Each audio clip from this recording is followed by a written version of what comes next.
नमस्कार दोस्तों, इस वीडियो में हम डिस्कस करेंगे कि ओसोपेन 500 टैबलेट का उपयोग किन कंडीशंस में किया जाता है। ओसोपेन 500 टैबलेट को कैसे लेना चाहिए और ओसोपेन टैबलेट की वजह से क्या साइड इफेक्ट्स हो सकते हैं, और यह भी डिस्कस करेंगे कि ओसोपेन टैबलेट को लेते समय क्या क्या सावधानियां रखनी चाहिए और किन व्यक्तियों के लिए ओसोपेन टैबलेट को लेना जरूरी होता है और किन व्यक्तियों में कैल्शियम की कमी होने का जोखिम अधिक होता है। हमारे शरीर में दांतों और हड्डियों को मजबूत बनाए रखने के लिए कैल्शियम बेहद ही जरूरी होता है। हमारे शरीर का 99% कैल्शियम हमारे शरीर की हड्डियों और दांतों में स्टोर होता है और बचा हुआ 1% हमारे ब्लड में होता है। जब हमारे ब्लड में कैल्शियम की कमी हो जाती है तब हमारा शरीर हड्डियों और दांतों से कैल्शियम लेने लग जाता है, जिसकी वजह से धीरे धीरे हड्डियां और दांत कमजोर होने लग जाते हैं। हड्डियां कमजोर होने की वजह से हड्डियों में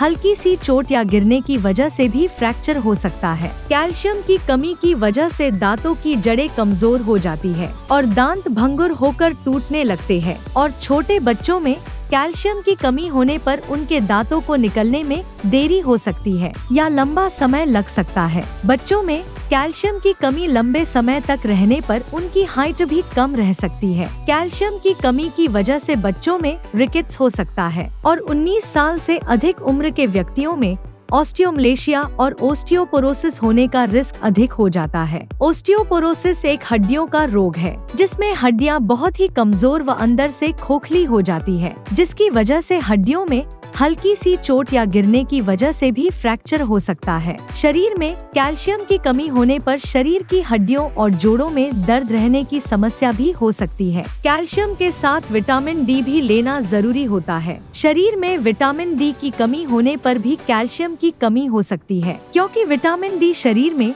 कैल्शियम के अवशोषण में मदद करता है, और शरीर में विटामिन डी की कमी होने पर शरीर भोजन से कैल्शियम का अवशोषण अच्छी तरह से नहीं कर पाता है, जिसकी वजह से शरीर में कैल्शियम की कमी हो सकती है। अगर आप कैल्शियम की कमी को पूरा करने के लिए अकेले कैल्शियम के सप्लीमेंट्स ले रहे हैं, तो ऐसी स्थिति में आपके द्वारा लिए जाने वाले कैल्शियम के सप्लीमेंट्स बेकार है, क्योंकि विटामिन डी के बिना आपके शरीर में कैल्शियम का अवशोषण नहीं होगा और आपके द्वारा लिए जाने वाले कैल्शियम के सप्लीमेंट्स पेशाब के जरिए शरीर से बाहर निकल जाएंगे। इसलिए कैल्शियम और विटामिन डी को एक साथ लेना जरूरी होता है। ओसोपेन टैबलेट में कैल्शियम के साथ साथ विटामिन डी भी होता है, इसलिए आपको विटामिन डी के सप्लीमेंट्स अलग से लेने की जरूरत नहीं होती है। दोस्तों, अगर आपको वीडियो पसंद आ रहा है तो कृपया वीडियो को लाइक करना व चैनल को सब्सक्राइब करना न भूलें। अब हम डिस्कस करेंगे कि ओसोपेन टैबलेट का उपयोग किन कंडीशंस में किया जाता है। ओसोपेन टैबलेट का उपयोग शरीर में कैल्शियम की कमी होने पर, हड्डियों में फ्रैक्चर होने पर,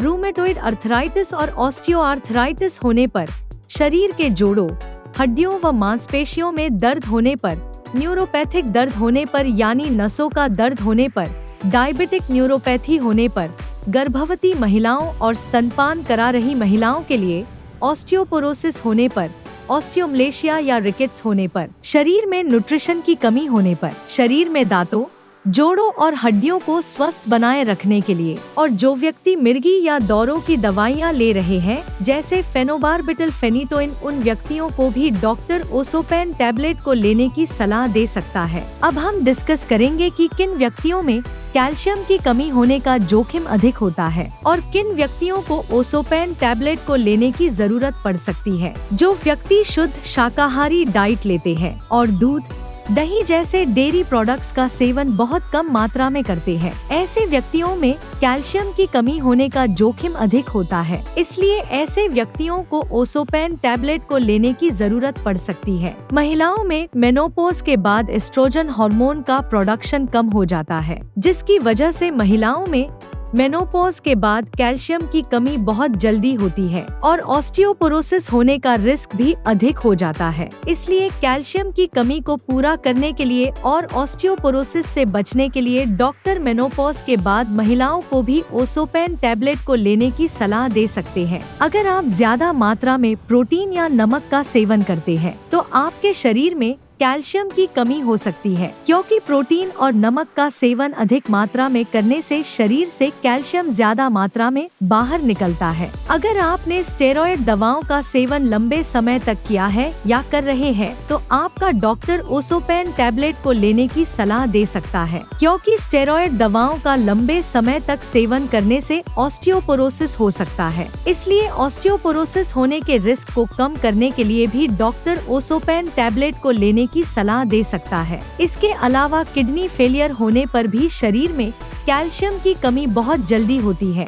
जिन व्यक्तियों को लैक्टोज इंटॉलरेंस की समस्या है, उन व्यक्तियों में भी कैल्शियम की कमी हो सकती है। लैक्टोज इंटॉलरेंस की समस्या होने पर व्यक्ति दूध को अच्छी तरह से पचा नहीं पाता है, जिसकी वजह से भी शरीर में कैल्शियम की कमी हो सकती है। अगर किसी व्यक्ति को दूध को पीने के बाद पेट में दर्द, पेट में गैस, पेट में भारीपन, दस्त या स्टूल के अंदर फैट आती है, तो ये लक्षण लैक्टोज इंटॉलरेंस के हो सकते हैं। अब हम डिस्कस करेंगे कि ओसोपेन टैबलेट को कैसे लेना रेकमेंडेड होता है। ओसोपेन टैबलेट को खाना खाने के बाद लेना रेकमेंडेड होता है। ओसोपेन टैबलेट को आप हल्के गर्म दूध या हल्के गर्म पानी के साथ ले सकते हैं। आमतौर पर 18 साल से अधिक उम्र के ज्यादातर व्यक्तियों को डॉक्टर ओसोपेन टैबलेट को दिन में एक ही बार लेने की सलाह देते हैं। ओसोपेन टैबलेट की डोज, उम्र, शरीर के वजन और बीमारी की गंभीरता के आधार पर कुछ व्यक्तियों में इससे अलग भी हो सकती है। इसलिए आपको ओसोपेन टैबलेट को आपके डॉक्टर द्वारा बताई गई डोज में ही लेना चाहिए। ओसोपेन टैबलेट को कितने समय तक लेना चाहिए, यह उम्र और बीमारी की गंभीरता के आधार पर सभी व्यक्तियों में